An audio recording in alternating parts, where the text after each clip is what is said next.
niedrigen Teilnahmezahlen. Und da gab es ja auch ein paar Teams, die so komische Stats hatten. Halt 5-mal mitgespielt, aber nie jemanden gekillt und auch nie gestorben oder lauter so komische Sachen halt. Und das, obwohl es schon so wenige Teilnehmer sind. Also von den wenigen Teilnehmern sind halt auch noch einige dabei, die wahrscheinlich auch noch fake sind irgendwo. Und so ein Verhalten wird jetzt wohl bestraft. Also ich lese es mal kurz vor. Regarding the FWC, also das mit den 110.000 Dollar ist das quasi. Regarding the FWC 2024 PvP Tournament, we have noticed that some players are attempting to abuse the system and gain advantage to raise the ranking. Also es ist natürlich nicht genau gesagt, was gemeint ist, aber ich vermute mal, das ist schon damit gemeint mit dem quasi Punktebetrug oder Free Wins oder whatever. As we have announced earlier in der Ankündigung von dem Event, any team can be disqualified if one of the team members commits abuse or commits an act that could be considered abuse during the PvP period. The teams that abuse that system will be disqualified regardless of the current ranking, so please do not worry about the in-game ranking. We will do our best to provide a fair PvP tournament. Und das Lustige daran ist halt quasi, dass ja eh schon nur 49 Teams angemeldet sind, plus halt mindestens 10 Teams, die quasi kaum oder gar nicht wirklich mitgespielt haben. Also dann kommst du halt gefühlt auch nur noch auf 35 oder so. Und von diesen 35 werden jetzt auch noch Leute disqualifiziert. Also am Ende ist es einfach ein Tournament von fucking 15 Teams oder so. Also, es ist ridiculous. Punika, danke dir für den Resub und danke für die Glückwünsche. Appreciated. Aber es ist echt wild, weil, also ich meine, gut, da steht jetzt nicht, wie viele Leute disqualifiziert werden. Ich meine, ja, so viele werden es, also ich habe jetzt 20 gesagt, also so viele sind es wahrscheinlich nicht, aber reicht das schon, wenn es 5 sind gefühlt, bei so wenigen Teilnehmern, wenn da 5 disqualifiziert sind, das sind einfach über 10%, also 5 Teams. Es entwickelt sich immer mehr zu einer Clown-Fiesta. By the way. Hier, zieht euch rein, was ich zum Geburtstag von meinem Bruder bekommen habe. Hey, look at this. Hey, yo. Watch this, fools.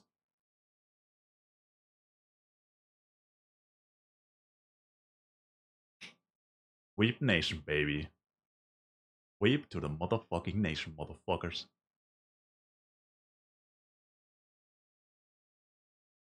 Dark Magician Girl. Stainless Steel, Dark Magician Girl. Yu-Gi-Oh! Trading Card Game. That shit is straight fire, brother.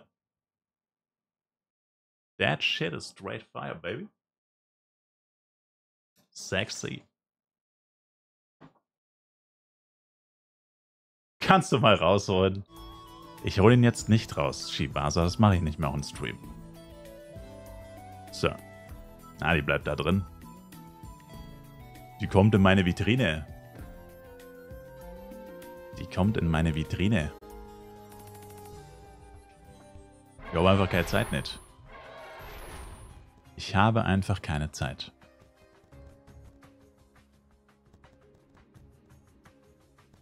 Ich bin ein vielbeschäftigter Mann, Sir. Ich bin ein vielbeschäftigtes Auto. Es gibt noch ein paar Sachen zu tun. Bevor das hier salonfähig ist.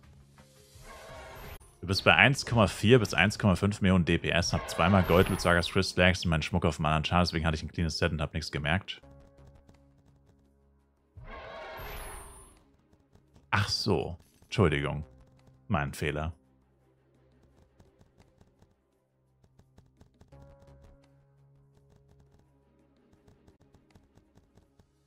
Is a gamer. Ich schwöre, der Typ geht in 2 Jahren in Rente und dann fängt er einfach an, Fortnite-Videos zu machen.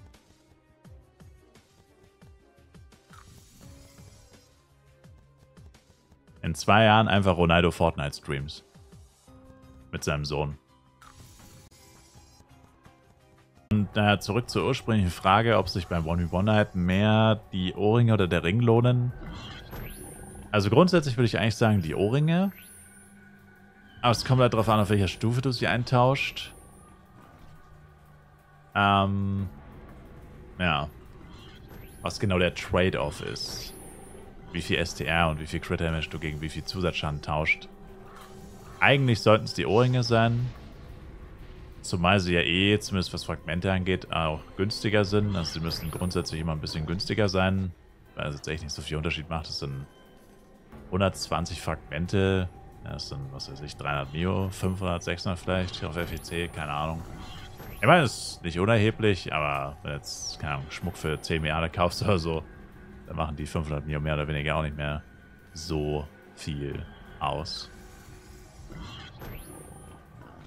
Aber ich würde grundsätzlich eher zu den Ohrringen tendieren. Es kommt aber, wie gesagt, drauf an. Es gibt ja zum Beispiel, ich glaube, plus 3 und plus 4 haben ja gleiche Crit-Damage-Werte. Oder? Ich glaube, die haben gleiche Crit-Damage-Werte. 3 und 4. Da wäre es halt zum Beispiel so, wenn das so ist, wenn ich gar keinen Bullshit erzähle, dann würde sich ja logischerweise plus 3 viel mehr lohnen.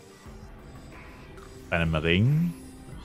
Bei einem Ohrring ist aber immer anders. Bei einem Ohrring kriegt er keinen Zusatzwert, wie Crit Damage zum Beispiel. Ein Ohrring bleibt einfach immer nur Zusatzschaden.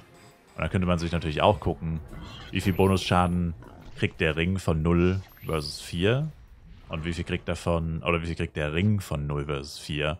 Und da würde man dann eben feststellen, okay, Ring von 0 auf 4 macht tatsächlich nicht so viel Sinn, wenn ich ihn mir kaum leisten kann, weil er auf plus 3 schon den gleichen Crit Damage Wert hat. Ey, yo, Tina, man. Fuck off, mate. Und, ja. Also so müsste es eigentlich ungefähr sein. Das Coole an Premium Ass wäre, du kannst die Wüste komplett umgehen. Naja, das und dass es dort keine scheiß Giants und keine Agros gibt. Wobei Agros sind gar nicht so schlimm im Vergleich zu den Giants. Man zieht ja die Scheiße hier rein. Der Spot ist so klein, dass egal wo der Giant und Violet spawnen, sie dir eigentlich immer auf den Sack gehen werden. Weil der Spot so fucking winzig ist. Und, du kannst halt auch nichts dagegen tun, weil wenn du hier levelst, bist du in der Regel irgendwas zwischen Level 100 und 105 oder 8 oder so. Ja, Alter, was soll ich mit fucking Level 105 und 113er Violet töten? Das geht einfach nicht. Das Spiel ist literally darauf ausgelegt, dass das nicht möglich sein sollte. Außer man geht halt Full Power-Up oder hat extrem gutes Equipment. Und vor allem, selbst wenn ich es schaffe, dauert es trotzdem eine gewisse Zeit einfach, die ich ja gar nicht darin investieren will. Ich bin ja hier, um zu leveln und nicht um zu giegen. Wenn ich giegen will, töte ich Giants auf meinem Level und nicht auf fucking 8 Level über mir oder so. Und egal, wo du sonst so bist, überall sonst kannst du es ja eigentlich umgehen. Die Violets und Giants, mehr oder weniger, weil die Spots halt groß genug dafür sind. Aber in der Wüste sind die Spots, wie schon gesagt, so winzig, dass egal, wo die spawnen, du kannst denen nicht aus dem Weg gehen. Es geht nicht. Du hast keinen Platz, denen auszuweichen, sozusagen. Und das ist, wie gesagt, es ist so cringe, Bro. Du willst ja nicht von einem stinkenden Reddit-User ins Schattenreich geschickt werden. Gut, dass du betonst, dass Reddit-User grundsätzlich stinken. Das ist sehr wichtig bei der Thematik.